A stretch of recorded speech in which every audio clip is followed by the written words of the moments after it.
ప్రేమలో ఓడిపోయిన ప్రతి మనిషి ఒకసారి అయినా కవిగా మారిపోతాడు. ఎందుకంటే మాటల్లో చెప్పలేని బాధ నిశ్శబ్దంలో కవితగా మారుతుంది. ప్రపంచం మొత్తం నవ్వుతున్నట్టు కనిపించినా ఒక గాయపడిన మనసు లోపల మాత్రం వేల యుద్ధాలు జరుగుతుంటాయి. ప్రేమలో ఓడిపోవడం అంటే ఒక మనిషిని కోల్పోవడం మాత్రమే కాదు, మన కలలను, మన నవ్వును, మనలోని ఒక భాగాన్ని కోల్పోవడం. రాత్రిల్లో నిద్ర పట్టదు, గుర్తులు వెంటాడుతుంటాయి, మాట్లాడాలని అనిపిస్తుంది, కానీ మాట్లాడటానికి ఆ మనిషే ఉండడు. అప్పుడు ఒంటరితనం మనిషిని కవిగా మారుస్తుంది. గాయపడిన హృదయం నుంచి పుట్టే ప్రతి పదం ఒక కావ్యం అవుతుంది.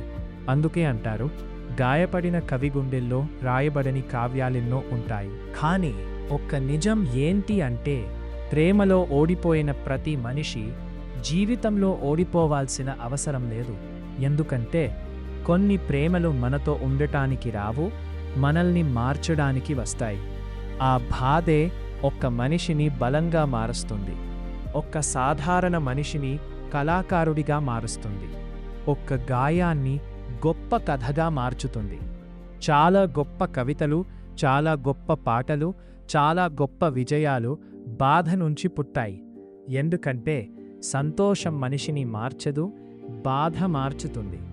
ఈరోజు నువ్వు ఏడుస్తున్నావో, ఒక్క మనిషి కోసం బాధపడుతున్నావో, కానీ ఒక్కరోజు అదే బాధ నీ జీవితానికి కారణమవుతుంది, నీ కలలకు ఇంధనమవుతుంది. ప్రపంచం నిన్ను వదిలేసిందని అనిపించినప్పుడు నీ కలలు మాత్రం నిన్ను వదిలిపోవు. అందుకే ప్రేమలో ఓడిపోయి జీవితంలో ఓడిపోవద్దు. నిన్ను వదిలి వెళ్ళిపోయిన మనిషి కోసం నీ భవిష్యత్తును పాడు చేసుకోకు. నీ గుండె పగిలిందంటే అది ముగింపు కాదు. కొన్ని గుండెలు పగిలిన తర్వాతే అందమైన కలలు పుడతాయి. కొన్ని ఆత్మలు గాయపడిన తర్వాతే గొప్ప మనుషులాగా మారతాయి. ఒక్కరోజు నిన్ను బాధపెట్టిన జ్ఞాపకాలే నీ విజయాన్ని చూసి ఆశ్చర్యపడతాయి.